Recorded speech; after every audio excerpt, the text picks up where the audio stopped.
As I mentioned, one of the things we get to do this year is sometimes have guests that are not necessarily local. And tonight's guest, I had the pleasure of first meeting way back in 1992. And we were both freshmen at Redeemer University and got to know each other during our time as undergraduates there. And Dr. Benita Wolters-Fredlund went on to do a master's at UBC and a PhD at University of Toronto in musicology, and has since gone on to teach at Calvin University in Grand Rapids, Michigan, where she is today. And so we are glad that you could join us. And I'm excited about the topic and also getting to have you be one of our guests, because this is just kind of fun for me to be able to have old friends and be able to bring them into the context of my campus ministry world. So Benita, it is awesome to have you. Welcome. Thank you. It's great to be here. Thank you for the invitation. So I am going to just turn it over to you and let you take us into this topic of music and evil ? And I'm curious as to where you're going to go with this, and I'm sure that we will have things to discuss. Great, sounds great. So,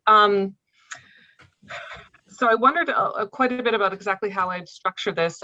This idea of how music can be negative in our lives, and in addition to being positive, is something that has captured my curiosity and my interest for maybe about the past 15 years or so. And I have lots of examples. And I thought, well, I don't have time to get into all these examples really in 15 or 20 minutes. So my solution to this was I created a slideshow that I'm going to go through and talk about a number of examples of music being sort of acting in a negative way in a variety of contexts, just to give you, hopefully, kind of a very brief overview of the types of contexts and situations and uses for music that I have in mind. I will be really brief with all of these. If you want to, ask questions to learn more about that particular context later, I would be totally open for that. But I want to sort of give you a series of examples and then start engaging some of the questions that these examples raise. And I think one of the most fundamental questions here from a Christian scholarship vantage point is to think about, if we're going to be discerning about whether music is good, and that simple phrase can mean lots of different things. If we're going to be thinking about how music can be good, I think we can clarify our thinking by also seeing how music can be bad. And it maybe opens up an avenue to think about what music is that will help us with discernment. So that's sort of the long-term goal here. All right, now I will tell you all that I usually use Teams rather than Zoom, so patience with me if I cannot figure this out, but I'm going to try to share my screen here. All right, are you guys seeing that? Oh, great. Okay. All right. So the contexts that I'm kind of focusing on today have a particular bent, and there's lots of different ways we could talk about sort of negative experiences of music, but I'm going to focus in on sort of a cluster of things, music used in the context of violence and control and punishment. And I really got interested in this topic in a sort of circuitous way. I did my dissertation on a Jewish folk choir from Toronto. And in a sort of strange route that got me interested in music in the Holocaust, because they did a lot of repertoire that was commemorating the Holocaust, or sort of even during the war, sort of making a stand about what Hitler was doing at the time. Anyway, that sort of led me eventually to think about music in Nazi Germany and music in concentration camps. And so the first several slides here are sort of inviting you to think about the strange ways in which music was used in concentration camps. And if you're thinking first, music in a concentration camp, I mean, we can just start there with that sort of being an odd place to think about music. But indeed, most of the camps did have music. And it was often used in ways that were not helpful for people who were imprisoned there. So the sketch that you're seeing on this first slide was actually done by someone in Auschwitz-Birkenau. And it depicts a daily scene that would occur in camp life, which is in the background there, you're seeing workers either going to work or from work. And in the foreground, you're seeing a band play. And so it was really common, especially in these larger, more organized camps, like the camps that were part of the Auschwitz complex. They had bands for each of the camps, and they would play marches as people went to work and came home. And very often, this was, not only was there a disconnect between the utter, despair and exhaustion that they were in and these jaunty march tunes, but they were often forced to march in step with the music. So there's sort of a lived experience in the time of music that was particularly kind of onerous for people who were exhausted. Music was also used quite specifically as a tool of punishment. Another daily experience was the roll call, and during the roll call, prisoners were often forced to sing. And again, not only was that difficult just because of the physical condition that they were in, it was often, freezing cold temperatures, et cetera, but it was an added sort of thing for guards to punish people with. If music, you would be beaten if you didn't know, the words properly, if you weren't singing loud enough. It was sort of another excuse to be badgered. Sometimes this kind of punishment side of roll as well, where, for example, if someone had escaped, they would ask everyone to come to the middle to just sing for hours on end in the middle of the night, with the express purpose of punishing everyone. And they would do that until they found the person who had escaped. So it was sort of making sure that everyone was, motivated not to escape. Music was often used at the time of execution as well. When escapees came back, they would have these mock celebrations with music while they killed whoever had done that as a punishment. Sometimes music was used to drown out the work of firing squads so that people didn't know what was coming next. Another famous example in the camps, music was used as deception. So the picture you're seeing here is of a train sort of platform where people are about to arrive. Now you can imagine that there's sort of a dark logistical difficulty in that if people arrive and they realize that it's a death camp, they are hard to manage. And so what they did, which was both clever and terrible, is that they would have these little platforms and have like potted plants and signage, saying hospital this way, bathrooms this way. And that to sort of make it seem like a welcoming place and prevent people from essentially freaking out. And part of that deception was also having music. So they would have a little, string quartet playing jazzy or jaunty tunes. Some of you who may know more about the whole camp system and music, one of the most famous places for music was an entire called Terezin or Theresienstadt. And music there too was used as a deception, usually for people who were visiting, outside international visitors. And they would say, look, the Jews here are thriving. We have an orchestra, we have bands, we have choirs, and they would actually put on concerts for these people who were visiting, all to give the impression that life was, fantastic, when, as we know, it was absolutely not. This music, and one of the things I'm going to prompt us to think about is how there's sort of a strange double-edged nature. Music that was very oppressive to the people, the prisoners, helped the guards to do their jobs. It did sort of give a sense of control, right? There's sort of a way in which they are controlling the oral space. And so there is sort of a manifestation of control in the sound.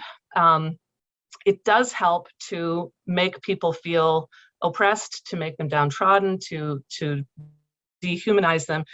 And that's what they were going for. The music here sort of is articulating a power structure that's in place. The Nazis have the power to sort of control the oral space in a way that is good for them and not good for those who are in the camp. And I thought I'd share one quote.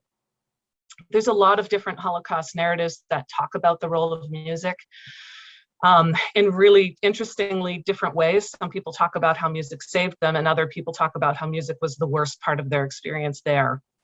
And that fact in and of itself, I think, is a really interesting one. But I thought I'd share this quote from one of these famous narratives by a guy named Primo Levi, an Italian who was also at Auschwitz. He wrote about the music: "We feel this music is infernal. The tunes are few, a dozen, the same ones every day, morning and evening, marches and popular songs dear to every German. They lie engraven on our minds and will be the last thing in the lager, the camp, that we shall forget. They are the voice of the camp, the perceptible expression of its geometrical madness, of the resolution of others to annihilate us first as men, in order to kill us more slowly afterwards." All right, so that is the first context. My second example here, or maybe it's the seventh, I don't know, depending on how you're counting, is a much more modern one, which has to do with policies or practices in a number of countries, including Canada, the US, and Australia, where places where young, hooligans would congregate, like at a convenience store, like a 7-Eleven. One of the ways in which to make sure that that did not happen was to pipe music into parking lots like the one that you're seeing here. Now, at first you may think, well, what is particularly negative about that? But there's sort of an interesting dynamic here where the people who are gathering are typically young, typically working class, and very often people of color. And the music that was used to sort of expel them, to make them go away, was almost always classical music, or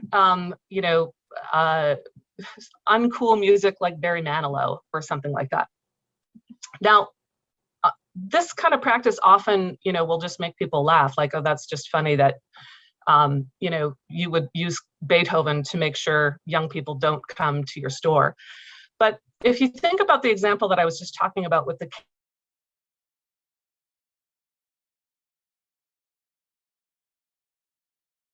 camps, there is sort of an underlying here, a kind of cultural baggage here with the music that they are playing that is correlated more with a white middle class demographic. And again, they have the power to kind of shape this space and make people go away in a way that is sort of unequal. So that's another, and it's certainly for the youth who used to hang out in that space, very, a negative experience, although nothing compared to what we were talking about with the Holocaust. Another interesting example along these lines is in a number of different cities, having a kind of unique punishment for people who have had noise violations. So if you're caught by the police blaring your stereo out of your car, for example, instead of paying a fine, being required to go for an evening and listen to music. And you see the same pattern here as in our 7-Eleven example, that it's notable that usually the people who are listening are younger, poorer, and less white. And the music that's being played to rehabilitate them is music that the police enforcement think that they won't like, including pop songs and classical music. That's more associated with the white middle class demographic. And so you have this sort of odd thing of thinking about, again, I'll use Beethoven, having Beethoven as a punishment, or having Barry Manilow as a punishment, or, I know that in one particular program in Colorado, they would play Do You Really Want to Hurt Me by Boy George. and they would often sort of have these little digs in there too that were sort of supposed to be funny. But again, music as punishment, right? This is not how we usually think about what music is as a thing. Another kind of interesting example is the long-range acoustic device that has been developed by a number of different military, the American, which is this, this device that allows you to have just excruciatingly high volume of sound. And this can be set up just to have sort of emit a generic tone, or you can hook it up to an MP3 player and have a song blasting really, really loud. And to be clear, as that first bullet point says, this is so loud that you can cause nosebleeds with it. I mean, just exceedingly loud. And there are a number of famous examples where the various militaries around the world have used this kind of approach in a military offense. And again, thinking about music, this sort of clearly and distinctly as a weapon is sort of odd and not the way we usually think about what music is. So one example of this kind of thing happened in the Gulf War when the Americans were attacking Iraq. The siege of Fallujah, very famously, what they did was just pumped city streets full of music. And in this case, two of the songs that were used were AC/DC songs, Hell's Bells and Shoot to Thrill, including some of the other songs listed there. And the explicit intent was, again, to annoy, disorient, to give sort of a sense of power, right? Like, we're coming to get you. So the experience here too of how a soldier is experiencing the music and how these Iraqis are experiencing the music would be, just an incredibly stark contrast. All right, sorry, I know all these examples are super depressing, but this one is also really depressing. Music used as a torture device. So this is something that was developed starting all the way back in the 50s between the British, the Canadians, and the Americans in a Cold War context, where they did all of this research about trying to weaponize sort of different psychological things.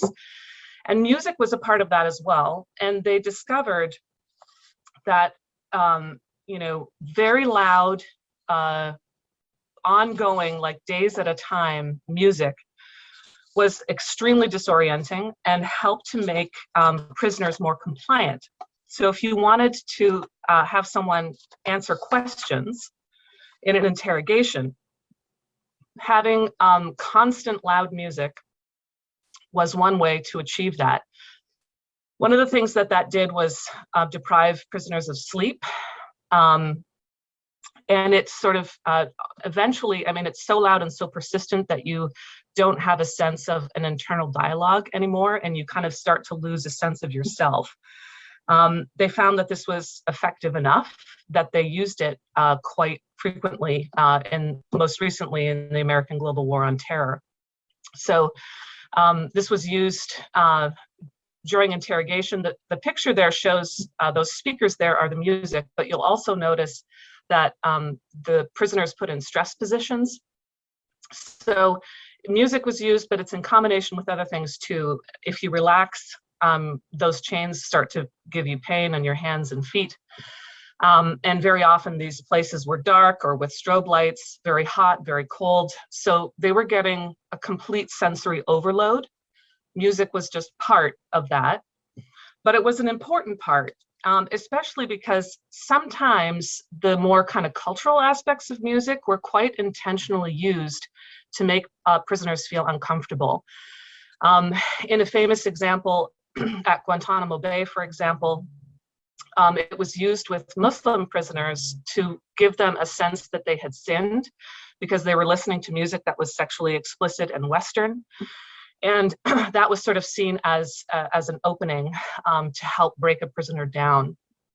So on one sense here, music is functioning just as noise, right, keeping you up, but it also often had an extra component of sort of making someone feel culturally uncomfortable. All right, so those are my depressing examples. Here are a few questions and to start some discussion about all this. So one of the things I think that even though all these examples are really depressing, what I appreciate about the examples is that it really forces us to think about what kind of a thing music is. I think our default is to think of music as a positive thing. We celebrate music, ability to help us express ourselves, to help us worship, to help us have a kind of sense of identity, to connect with popular culture, all these things, sense of community. This is sort of how we categorize music. And I would say in Christian circles, we've often really focused sort of on those positives and thought about music as being primarily in the aesthetic realm, right? It is an object of beauty. It is something to contemplate. It is something to enjoy. It is something maybe that sort of can take us outside of our everyday experience and go beyond. It has sort of the ability to transcend. All of these things sort of, point to aesthetics. Well, this, what gets maybe complicated here is what happens in many of my examples where you have a piece of music that on its own is very beautiful, but is being used in a context which is absolutely horrible, right? So again, I'll turn to Beethoven. Listening to Beethoven in a concert hall, if you're a fan of Beethoven, and maybe that's a big if, is different than having someone play a Beethoven march and force you to march to it to work while you're, literally dying, right? So that forces us to think about music in a slightly different way, and then that it has a real sort of social component. And very famously, an author named Christopher Small has talked about how, he thinks that we have it all wrong to talk about music as a noun. It's not a thing, it's something you do. So he encourages us to think about musicking.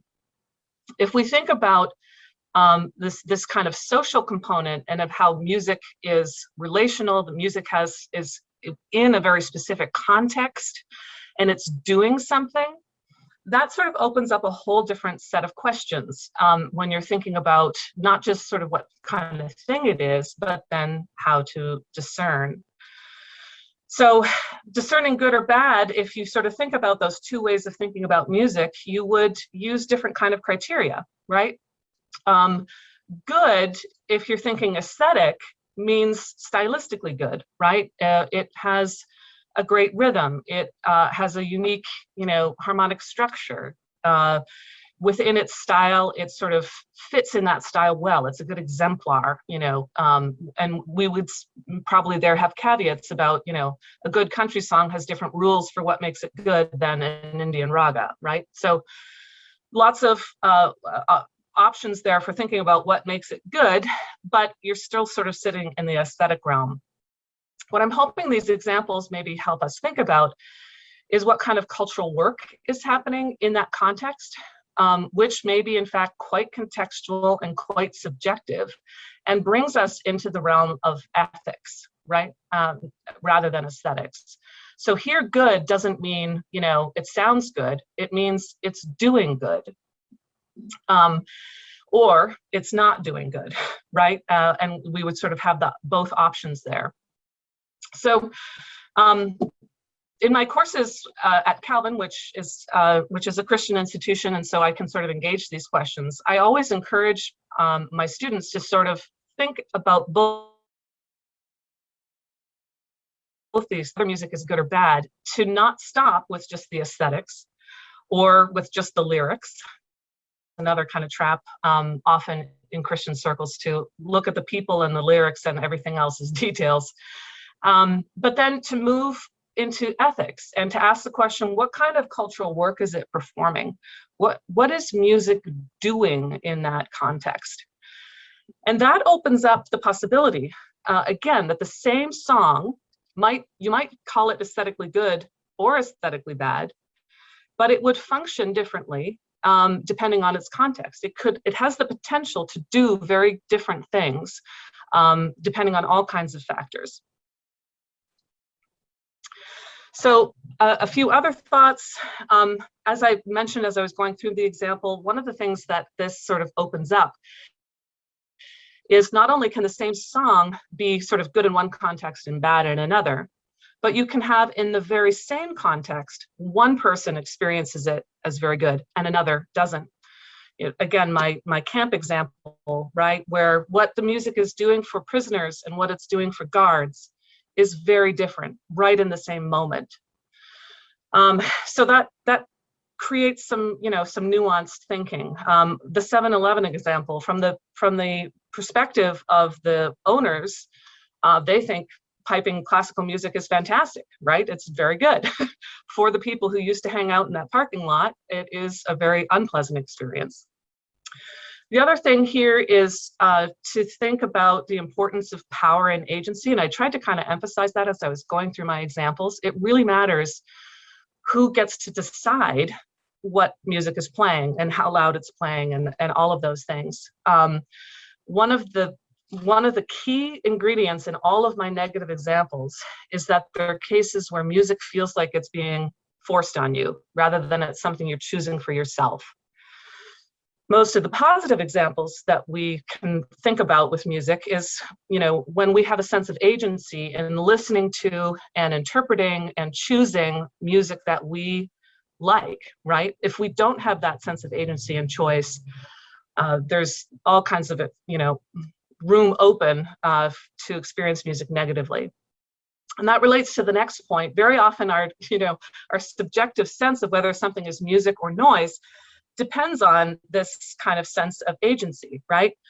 So again, I'll stick with my Beethoven example. The Beethoven example, if you're in a concert hall and if you've chosen to be there, is fabulous. If your neighbor is playing a Beethoven symphony at very high volume at 2 a.m., that starts to feel like noise, right? Because it's keeping you from sleep. It's not what you want. You don't have the choice to sort of get rid of it. It's there. It's an intrusion. So there is sort of a subjective element here in noise versus music. And then the final thing, again, that I tried to kind of emphasize as I was going through, that often the cultural baggage that we have, the communities that a music is associated with, will sort of add to a negative or positive experience of music. All right. And I went way over 20 minutes there, I apologize. But I'll maybe pause there and invite comments, questions, discussion, etc. I think it's first safe to say that when I suggest to my speakers 15 to 20 minutes, that usually means I'm counting on them going a half an hour. Good call. I've done this long enough. I know how this works. Indeed. I mean, I certainly could raise a few questions, but I'd love to hear what some of the initial questions, comments from any of you might be before we jump into a few different avenues that we could go down. Initial thoughts or questions from any of the guests?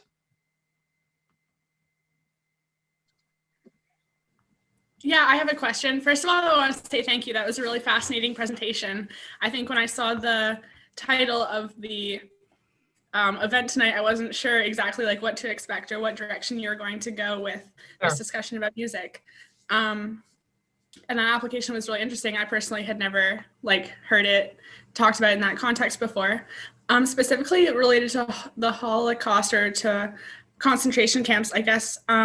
I'd like to ask, because it seems like something you've researched, is there any documentation of the workers the prisoners in Auschwitz or other concentration camps reclaiming music? Was that something that was possible for them? Yeah, very good question. And yes, there is documented examples of that as well. So again, the basic rule of thumb there typically is that music that was sort of forced was not particularly enjoyable, but music that was done sort of in secret on people's own time was enjoyed more. So, singing in the barracks, for example, people together different faith communities that kind of found each other and that sang faith-related repertoire. That was considered, that was something that buoyed people up. And yeah, there's a bit of a difference there depending on what kind of prisoner you were. I'm not sure how much all of you know about sort of the different levels, but political prisoners had a lot more time and freedom and typically cushier work details than the Jews. So political prisoners in particular had more opportunity to kind of engage in that kind of music making that was sort of a sustaining thing. I'll add that one really interesting thing, again, that shows the subjective quality of all of this is that the camps, Auschwitz is one example, they've sometimes had these programs where they would have like a concert on a Sunday afternoon. And some of the prisoners found that just wonderful. I mean, they weren't doing, whatever horrible work detail they were supposed to be doing on other days. So it was sort of a break. But some of them found it really traumatic to have this reminder of normal time. It would call up memories of loved ones or other.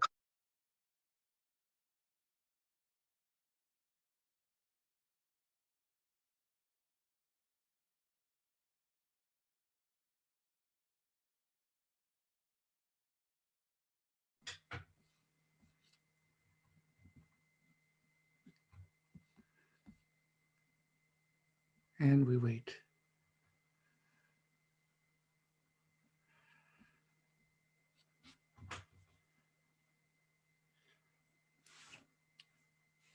Hopefully there's that moment where we're able to click back in again.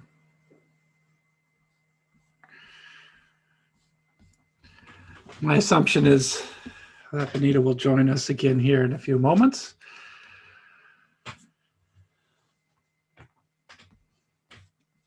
She won't assume that you kicked her out, Sid. Yeah, don't like that answer. Way you go.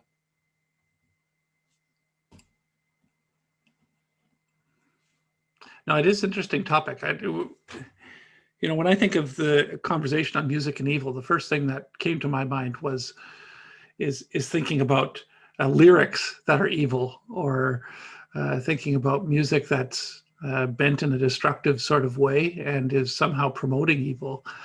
But when you talk about music as a tool used evilly, I mean, that's a fascinating thing to start to ponder in terms of how something that is good can actually also be something that is bad, which is really what sin is in the first place. Is pretty much all sin is a distortion of good. Something that's good is turned into something that's bad. So I think we have Benita back here again. You're muted. Oh. I was just saying, I finished my long, eloquent answer to the and then realized that everyone was frozen. I was like, I don't think anyone heard any of that. I think we heard the first part of it. I'm trying to think of what you left off on. But yeah, you kind of just where you were talking about like how people were reminded of normal times.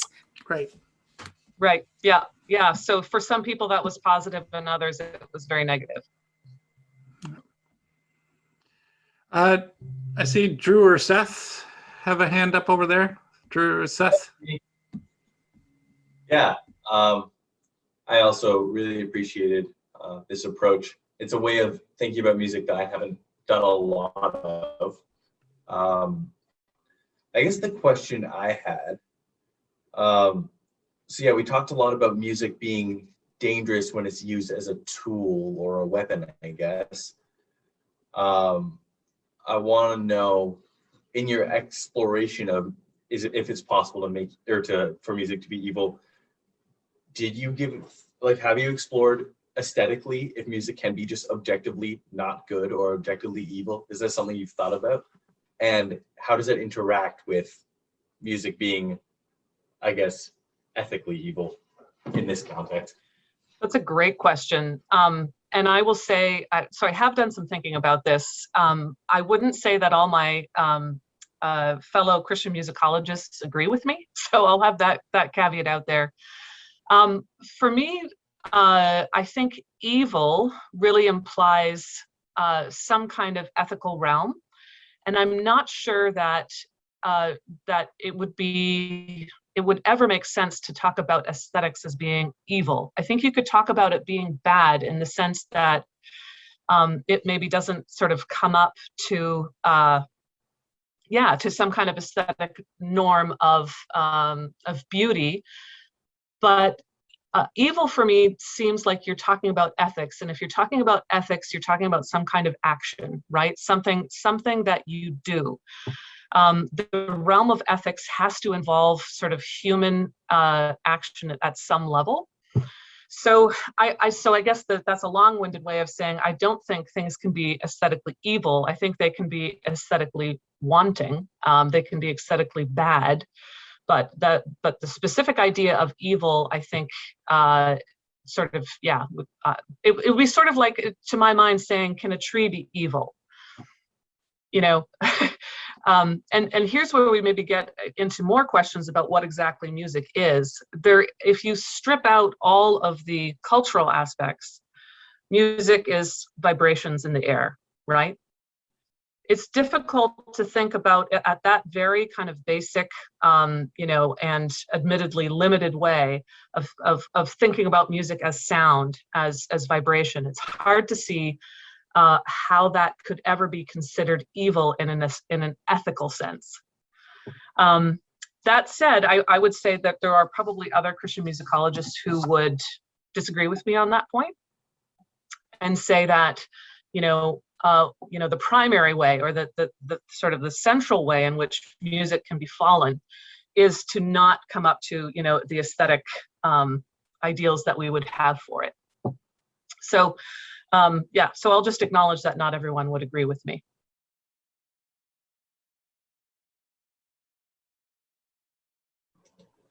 If I may follow up. Sure. If we're talking about music as an action, one would argue then that making music is an action.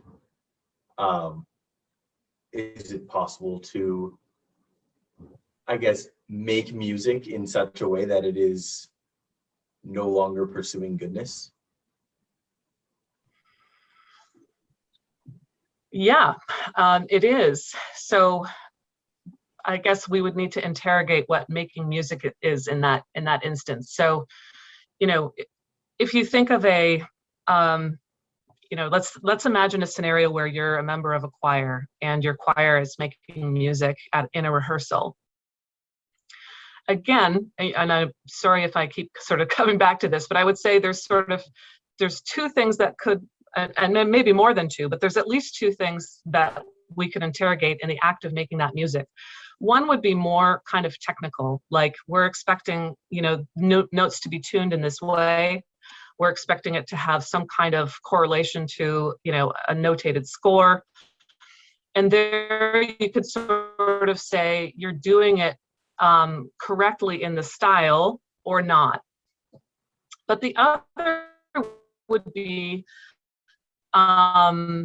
much more social, right? It would have to do with classroom, or whether he or she is berating them, how the people are sort of working together musically. Are they listening to and responding to each other? Are they sort of respecting musical choices, right? Those sort of community things are about the music, but they're also not about the music. They're about the fact that those people are socially related as part of a group, right? And if you've ever been part of a music group, you know that is a huge part of the experience, right? To say that the performance of a song is good just based on the fact that you have sort of met all of the standards within that style and within that tradition, that's fine, but I'm not sure that just on that point alone, we've entered the realm of ethics. That makes sense? Yeah, that was helpful. Thank you. Sure. Hayden. So I don't know if you've looked at all at the pairing of like maybe sound effects in music or the pairing of visual imagery in music, but I don't know. What are your thoughts on that? Because like then there's one ad from the government of Ontario that kept crossing my path, and I just thought like ethically, like aesthetically, this is causing me either distress or fear based on the juxtaposition of a minor chord progression plus visuals of a hospital with a like a life support going out, and then I was talking with Seth actually on this call, and he told me that there was one that was really hopeful, and I actually found one, and it was a Government of Canada one that was also very hopeful, and it was the pairing of like music with visuals and like saying there's hope, keep up the course type of thing, as opposed to. So I don't know, what are your thoughts on like sound effects and music and visuals and all that? Yeah, that's great. So I would say, there too, music is being used in a context, but it's maybe a different kind of context. It's sort of in the context of storytelling, right? A certain narrative is being told, and music is being used to shape that story, shape that narrative in a very specific way that could be quite manipulative, right? So there's a number of different ways in which I think we could think there too about music either being feeling like a negative or a positive experience. One is that we might, because of the way that story is shaped, and especially because it has sort of an effective use of music, it might make us feel, as you say, quite anxious. On the other side, another kind of more nuanced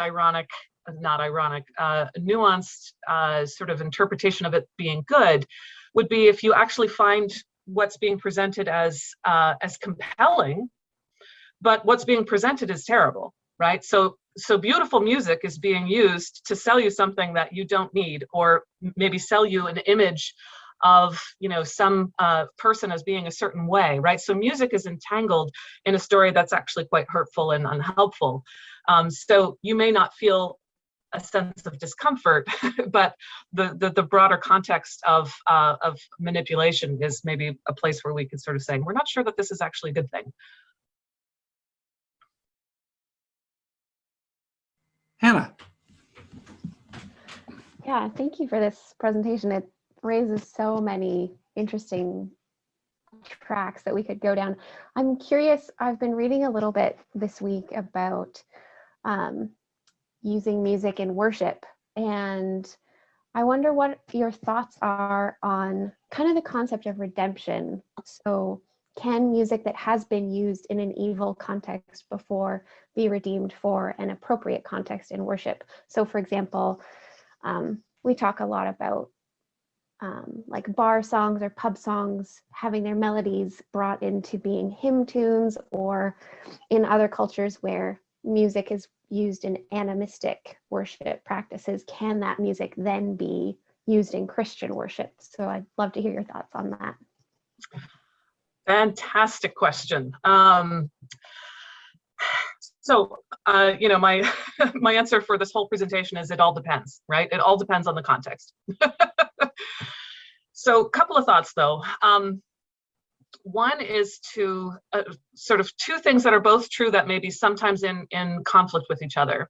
So I've been at pains to kind of make us think differently about how the music sounds and then how it's experienced on the other side, right? So I would say that whatever negativity or whatever kind of past cultural baggage a certain piece of music has, it's not as though that association or that thing is somehow inside the sounds, right? That's not where these associations lie. They lie in us. We hear this music and we have that association, right?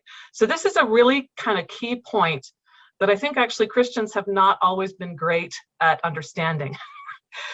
They sort of are they are quick instead to sort of say this musical object is just inherently good or inherently bad or inherently secular or inherently sacred. right? And I don't think that's actually quite it.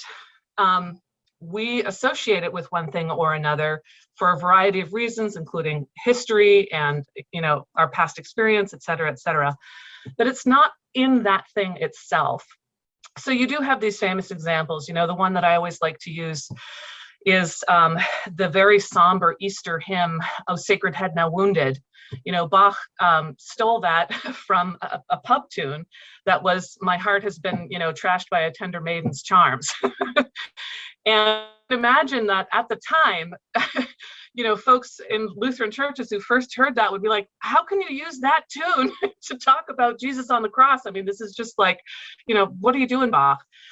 So I would say, you know, that's an interesting example, because for people in, you know, 1730 in Germany, in a Lutheran church, that connection is really real. And it's probably something that we want to consider in terms of how they are going to experience the song.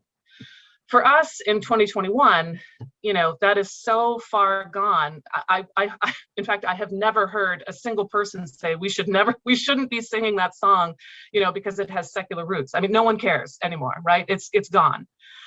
So you sort of have both things at the same time, right? On the one hand, it's not in the music itself. On the other hand, some of these cultural things are real in their experience, right? And you can probably imagine a whole host of tunes that you would not particularly want to have in your worship context, because it would be distracting, right? And you'd be like, you know, all I can think of is, I don't know, Drake or whoever, you know, if you're going to play this is what's going to be in my mind. And, you know, it's a complete disconnect for me. That's not to say that that song never could be that way for any person ever, right? It might be sort of reinvented and reimagined and, you know, thought of in a new way. So yeah, that complicated answer. Does that help, Hannah? Great. Depends on the context. For those of you who come regularly, it's kind of similar to "Embrace the Tension." Would be the one that I use. It's they go side by side. There you go. Sam, your hand is up. Hello. Hi. Yeah, I've really enjoyed this presentation too, and it's so crazy to hear how music has been used in different ways, how effective it can be. And yeah, the idea of music being used as like a tool for good or evil kind of seems kind of obvious to me. Like we can kind of just use anything for whatever, you know. You can use vegetables and just hit people with vegetables, and vegetables aren't bad, you know. So like, yeah. So especially when it comes to like instrumental music, I would be pretty hesitant to say that you can label any instrumental music inherently evil on its own. Obviously can be used in certain ways, but when it comes to vocal music, when there's lyrics associated with it, that's when it becomes like there's a human action now, you know, where there's an intention that's being expressed. So, and yeah, and I have a hard time figuring out at what point does lyrical content become evil or unproductive, or when does it stop glorifying God? Because and because I mean, when I was younger, it was like, oh, if it has bad words in it, then that's bad music, you know, that's evil. but I've also learned that sometimes expressing a broken and sinful situation honestly can kind of speak for itself for a listener. And if you're listening to music that's being honest about a broken situation, it doesn't need to tell you that it's wrong. You can just you hear it. And sometimes that can be one of the most effective ways to turn you away from that thing, is seeing how broken it is because it's being honest. And sometimes that might include some nasty language or imagery or whatever. But I'm also hesitant to say there's no line because it feels like there's got to be a line where it's like, it's just not good, you know, and it's not productive or glorifying to God. I was wondering if you have any thoughts on that. Yeah, thank you. I think you're right that we do have to have kind of a bit of a separate discussion to talk about instrumental music and music with lyrics. That is a different scenario. And I would agree pretty much with everything that you just said. I think that, you know, well, yeah, there are cases, I think, where you can say, you know, that a line has been crossed. That said, here too, I think there has to be some room, at least, you know, and again, we can probably think of extreme examples that, you know, most or all Christians would say, no, that's not appropriate. But there would be a lot of stuff in the middle where, again, you know, throughout this, I'm trying to emphasize the subjective experience, where two different people will listen to the same song and have quite different experiences with it, in terms of what it means to them, first of all, right? So there's going to be some fluidity there, but then also sort of how it impacts them. And so I would be comfortable saying that there could hypothetically be a song that's okay for Christian A to listen to, but not okay for Christian B to listen to, because of the way it impacts them. I would also say, you know, that hopefully the discussion about words would go far beyond just foul language, that we would also talk about, you know, hateful things, people being degraded, stereotypes, you know, stories that are on narrative, you know, meta narratives that are unhelpful. There's all kinds of ways that that music's words are terrible. So I'll give you a quick example. One of the context that I have taught about a lot is black-based minstrelsy in the context of especially the American South, but the American North as well before the Civil War. And I'm not sure how much any of you know about black-based minstrelsy, but the entire genre was sort of predicated on making fun of African Americans. And that's not always obvious today when you look at the lyrics. So for example, "Oh Susanna" is a minstrel song. And if you just sort of look at the lyrics, it's not obvious that anyone is being made fun of today, right? But in that context of the 19th century and of the minstrel stage, it was an incredibly toxic lyric. So yeah, all of which to say, yes, lyrics are important, and there's all kinds of opportunity for both good and evil there as well. Drew.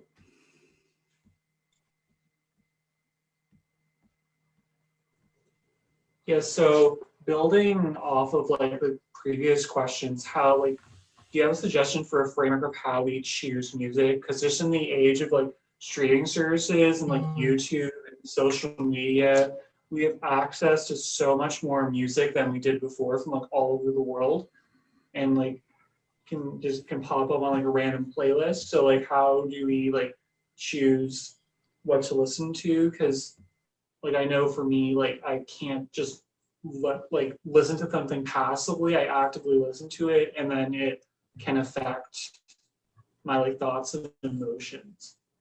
Yeah, I will say that's a tough one.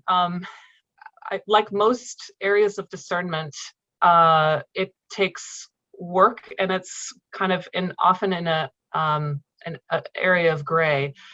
I think you're right that there is sort of a new context, not only that everything is available, but that more and more the way that we listen to music is with sort of, you know, suggestions from some outside source, right? So, you know, when Sid and I were growing up, we would buy our music at a store where, you know, you bought a physical object, and it was one specific album, and then you had that one album. Like the way in which music is consumed now is so different, especially with that, you know, oh, if you like this, then let me play this, right? And you don't know what's coming. So I guess I would say that you just have to continue that process of kind of active, engaged listening. And if something, you know, doesn't jive with your faith or with your soul or with your mood or what, you know, whatever it is, to make that choice for yourself and to sort of be intentional about it.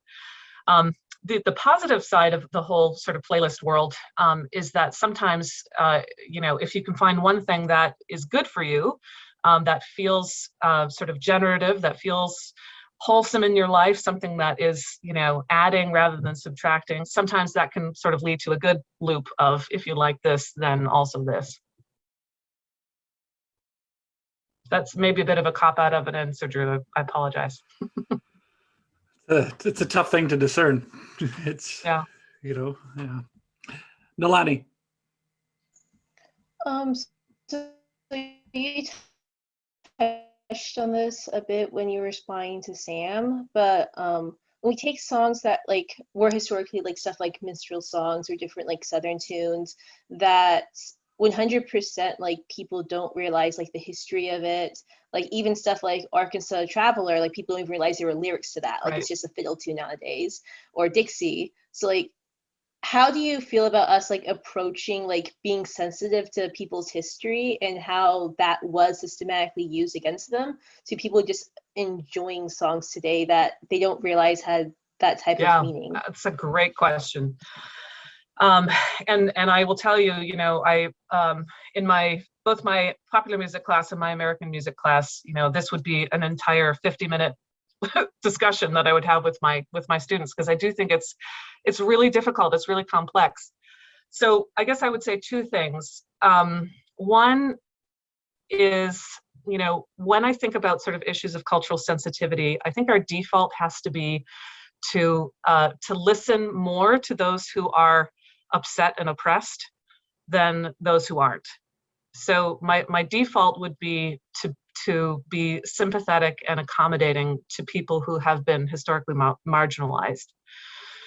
My one caveat to that would be, though, the same kind of thing was with my Bach example. I do think a case can be made sort of philosophically that when hundreds of years have passed and people genuinely are ignorant, whether we appreciate, you know, whether that infuriates us or not, would they have really honestly no idea where a song or a tune or something like that came from. You know, they are not to sort of realize, I guess, that was not malicious in intent. You know, so I have an example with that "Oh Susanna," right? I lecture all the time about how this song in its original context was deeply racist. And then I go to a piano lesson with my kids, and, you know, right there in their piano book is "Oh Susanna." And I sort of have this moment where I'm like, is now the point where I launch in with my kid's piano teacher, you know, about the history of this song. And I did consider it for a moment, and I decided, you know, no, I think this is probably not the context for that discussion. At the same time, you know, if this were something being used in a public event where I was pretty confident that some of the people there would know the history and be upset by it, I would make a different call there. I would say, no, there are other songs. We can play other songs. We don't need this one, right? There's other choices that aren't going to offend anyone. So yeah. Does that answer your question at all, Nalani? A bit. It's still a hard topic. Yeah, very. And like you said, you probably need like a 50-minute lecture to go into it. So yeah, and it depends, you know. Yeah, there's so many different examples of that, and I appreciate that you've brought that up too, because this is another way that I didn't talk about that music can be incredibly negative, right? When it has deeply problematic historical baggage that comes with it. That is still painful for people. And the example you gave sort of in passing of Dixie, I think, is an excellent one, because that one is very, very painful for people and is still used very widely in the US.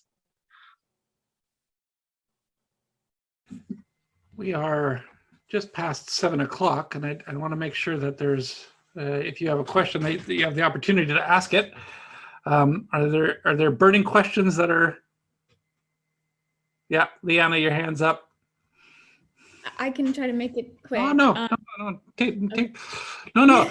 Benita's got all evening. No.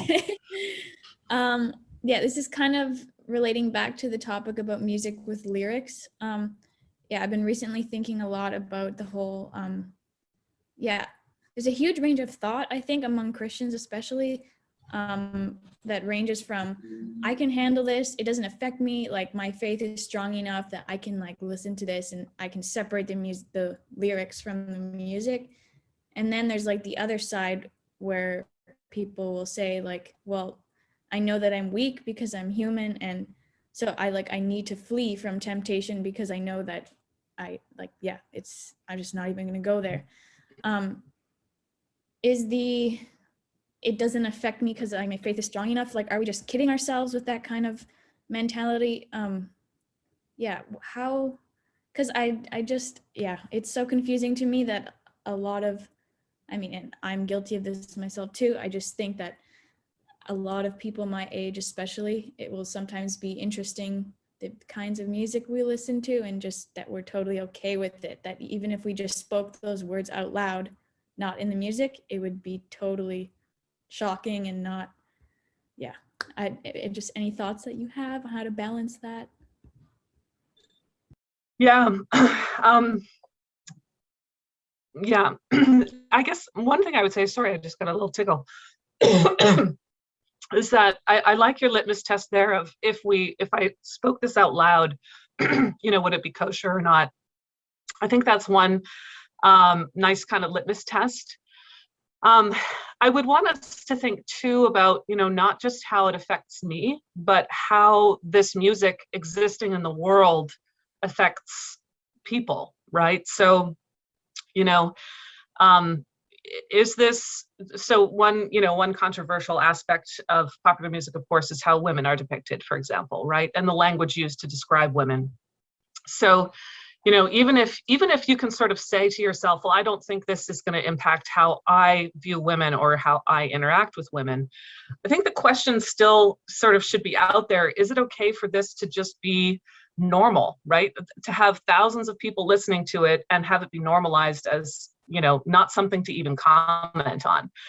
And I think that's where, even if you can say, I'm pretty sure this won't affect me, you might say, but is it what we want as a society to be dwelling on, right? And to have as literally background noise constantly, right?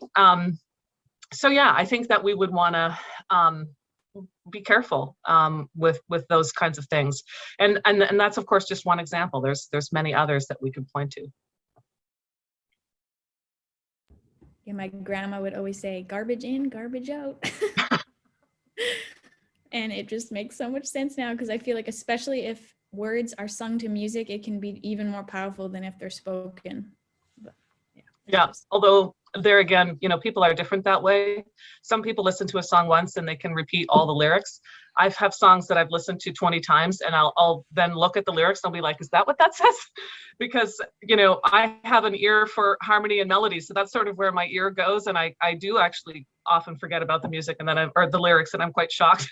So that's yet another sort of layer of everybody's a bit different. That said, I'm not using that as an excuse to listen to all kinds of horrible, vile things, all the day long, just because the harmonies are nice. I don't get a pass on that. That's the constant discussion in our household between my wife and I, because I'm the same way. I don't even catch what the lyrics are. And then suddenly you realize, really? Oh, shoot. My bad.